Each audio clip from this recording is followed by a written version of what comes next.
Hello बच्चों, ये आपका चैप्टर 6 स्टार्ट होता है, एप्लीकेशन ऑफ डेरिवेटिव्स। ठीक है, तो इस चैप्टर में हम किस किस फंक्शंस का डेरिवेटिव निकालना सीखेंगे।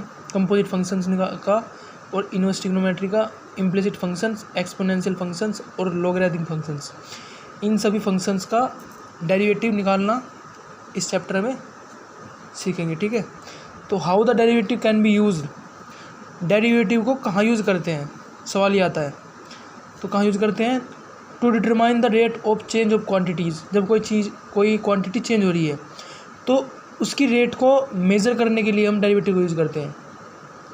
Rate of change of quantities, उस क्वांटिटी की चेंज की रेट को, कि वो किस रेट से चेंज हो रही है, तब डेरिवेटिव का यूज होता है। सेकंड पॉइंट में दिया गया है to find the equation of tangent and normal to a curve at a point. ठीक है, अगर कोई कर्व दिया गया है और किसी पॉइंट पे हमें इक्वेशन एक टेंजेंट दी गई, तो उसकी इक्वेशन को फाइंड करने के लिए भी हम डेरिवेटिव का यूज़ करते हैं। ठीक है, जैसे मैं एक ग्राफ बना रहा हूँ इधर, ये सिंपली एक ग्राफ हो गया, और किसी एक पॉइंट, सपोज लेटर से दिस पॉइंट है, ये पॉइंट है, और इस पॉइंट पे मैं टेंजेंट बनाता हूँ इसकी, ये बना दी टेंजेंट।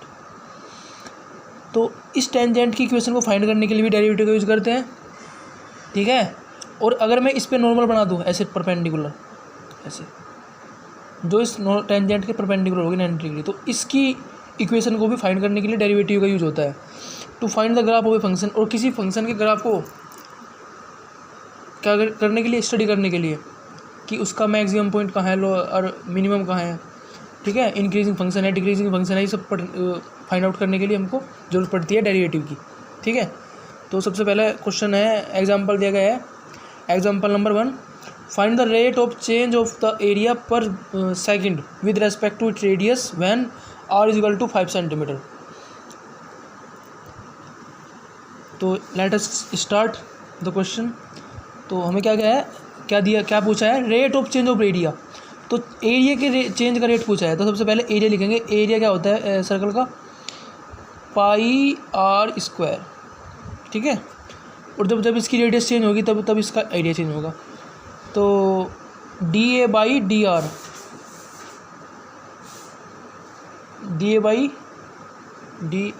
एक मिनट। तो इसको कैसे करेंगे, इसको डायरेक्ट सिंप्लीफाई कर देंगे, इसको आर के रेस्पेक्ट में डिफरेंशिएट, तो 2 पाई आर हो जाएगा ये। ठीक है, ये 2 सामने आ जाएगा, आर बच जाएगा, 2 पाई आर। तो D A by D R आपका कितना आया, 2 पाई आर। तो इसने कहा है when r equal to 5 centimetre. तो यहाँ पे अब ये जनरल है। ठीक है, ये जनरल आर के लिए है, rate of change of area with respect to its radius.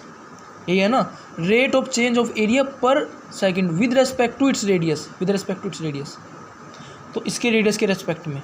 तो डी अपॉन डी आर हो गया ना, is equal to 2 pi r. अब देखो यहाँ पे आर जनरल है, तो आर की वैल्यू जब इसने कहा 5 सेंटीमीटर हो, तो यहाँ पे 5 रख देंगे। तो 2 पाई मल्टीप्लाई 5 कितना हो जाएगा, 10। तो 10 pi is your final answer. तो D A by D R आपका कितना आया, 10 पाई आ गया, when R is equal to 5 centimetre. Come to the example number 2। Now this is your example number 2। क्या दिया गया एग्जाम्पल नंबर 2 में, the volume of a cube is increasing at a rate of 9 centimetre cube per second. How fast is the surface area increasing when the length of an edge is 10 centimetre.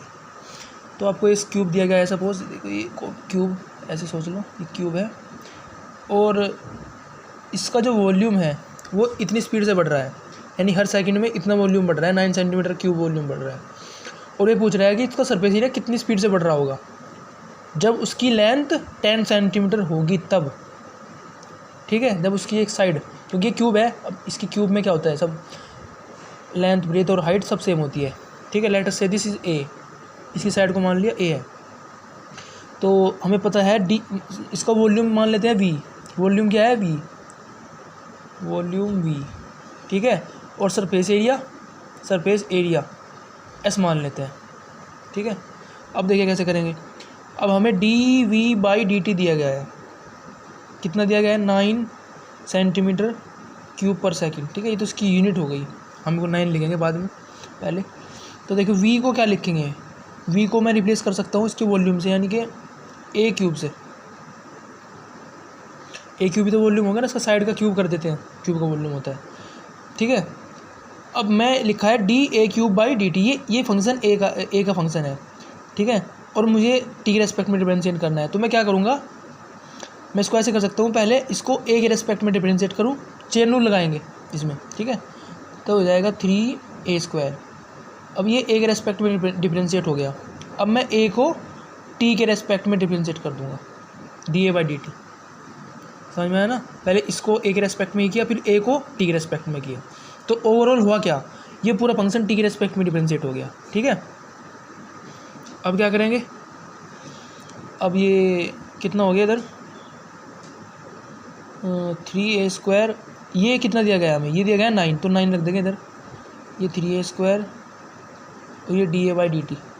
तो अगर ध्यान से देखें यहाँ से D A by D T की value क्या मिलेगी, ये 9/3 यानी 3/a² मिलेगा, 3 डिवाइडेड बाई a², ये डिवाइड में जाएगा इधर, तो 3/a² बचेगा।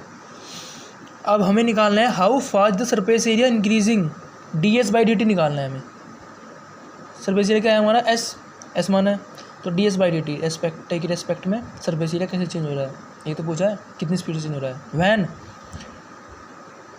Van a equal to 10 centimetre, 10 centimetre पे पूछा है कि कितनी स्पीड से चेंज हो रहा है, तो उसको हम कैसे लिखेंगे। देखिए सरफेस एरिया हमारा क्या होता है इसका, अब एक फेस का एरिया होता है a², तो a² 6 में जोड़ेंगे तो क्या हो जाएगा 6a², तो क्यूब के सरफेस एरिया होता है 6a², तो हो जाएगा 6a², इसकी जगह रखा मैंने 6a²।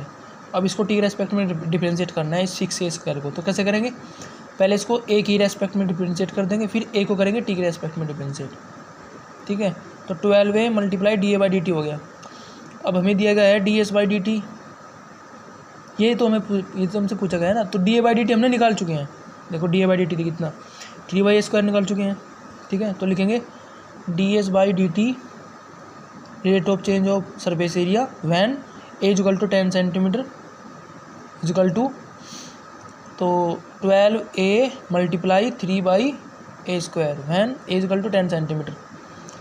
इसका मतलब है 3 ए इक्वल टू 10 सेंटीमीटर पे निकालना है, ठीक है। तो ये लाइन ऐसे खींच रहा ड्रॉ किया है लाइन मैंने सिंपल ऐसे ही, ठीक है। तो ये हो गया यहाँ पे ए, तो 12 मल्टीप्लाई 3 डिवाइडेड बाई 10, ये कितना आ गया, ये आपका आएगा 3.6 सेंटीमीटर स्क्वायर पर सेकंड, क्योंकि एरिया होता है स्क्वायर में, सेंटीमीटर स्क्वायर पर सेकंड। क्या आपका D S by D T आ गया, D S by D T rate of change of surface area with respect to time 3.6 centimetre square per second. तो this is your final answer. अगर आपको कोई doubt हो तो आप कमेंट करके पूछ सकते हो। हेलो, अब चलते हैं आपके एग्जाम्पल नंबर 3 पे। क्या दिया गया है, a stone is dropped into a quiet lake and waves moves in a circle at a speed of 4 centimetre per second at the instant when the radius of the circular wave is 10 centimetre. How fast is the enclosed area increasing. एक stone एक lake में drop किया जाता है, तो waves move करने start करती है ऐसे सर्कल में, कितनी स्पीड से, 4 सेंटीमीटर पर सेकंड स्पीड से। तो आपको जो 4 सेंटीमीटर पर सेकंड दिया गया है, ये आपका D R by D T है, D R by D T. Where are is the radius, यानी कि रेडियस का चेंज है, ये रेडियस कितनी स्पीड से चेंज हो रही है। जैसे वेव जा रही है ऐसे ऐसे ऐसे ऐसे जा रही है, तो वो बढ़ती जा रही है ऐसे ऐसे ऐसे बढ़ती जा रही है, तो वो कितनी स्पीड से बढ़ रही है, जितनी स्पीड से उसकी रेडियस बढ़ रही है, ऐसे बढ़ रही है रेडियस, ये बढ़ रही है ना रेडियस। तो D R by D T कितना है, 4 centimetre per second at the instant when the radius of the circular wave is 10 centimetre. उस इंस्टेंट की बात कर रहा है जब उस सर्कुलर वेव की रेडियस 10 सेंटीमीटर हो। तो how fast is the enclosed area increasing. तो कह रहा है कि इसके अंदर का जो एनक्लोज एरिया है, यानी कि सर्कल का एरिया, वो कितनी स्पीड से इंक्रीज़ कर रहा है। कब पूछा है, जब उसकी रेडियस 10 सेंटीमीटर हो, तब उस इंस्टेंट पे। तो ये निकालना है, ठीक है। तो आइए स्टार्ट करते हैं। हमसे पूछा है D A by D T, let us से ए इज़ एरिया, ठीक है। तो एरिया किस रेट से चेंज हो रहा है, तो D A by D T पूछा है, ये निकालना है हमको। तो हमें पता है एरिया हमारा क्या होता है, area of circle pi r square where are is the radius. तो दोनों तरफ डिफ्रेंशिएट करेंगे किसके रेस्पेक्ट में, टी के रेस्पेक्ट में। तो टी के रेस्पेक्ट में डिफ्रेंशिएट करेंगे तो हो जाएगा D A by D T, ये हो जाएगा 2 pi R into D R by D T, right. ठीक है, तो D A by D T निकालना है। 2 पाई आर, आर की वैल्यू दी गई है कितनी, 4 सेंटीमीटर पर सेकेंड। ठीक है, multiply D R by D T कितना है, ये एक मिनट 10 सेंटीमीटर आएगा यहाँ पे, सॉरी ये 10 आएगा, आर की वैल्यू निकालनी ना यहाँ पे, और D R by D T की वैल्यू 4 सेंटीमीटर पर सेकेंड, ये ऐसे। तो कितना हो जाएगा 42 ज़ा 80 पाई सेंटीमीटर स्क्वायर पर सेकेंड, ये सेंटीमीटर है। तो आपका सेंटीमीटर स्क्वायर पर सेकेंड में आंसर आएगा, और जब आप इसको कैलकुलेट करेंगे यही आएगा। ठीक है, 80 पाई सेंटीमीटर स्क्वायर पर second, this is your final answer. देखिए, अगर आपका ये चेंज पॉजिटिव आता है इसका मतलब ये इंक्रीज़ हो रहा है इतनी रेट से, और अगर ये नेगेटिव आता तो इसका मतलब डिक्रीज़ हो रहा होता है। ठीक है, ये साइन बताता है कि रेट पॉजिटिव है या नेगेटिव है। तो इस वीडियो में इतना ही, अगली वीडियो में स्टार्ट करेंगे आपका एग्जाम्पल नंबर 4, 5 एंड 6।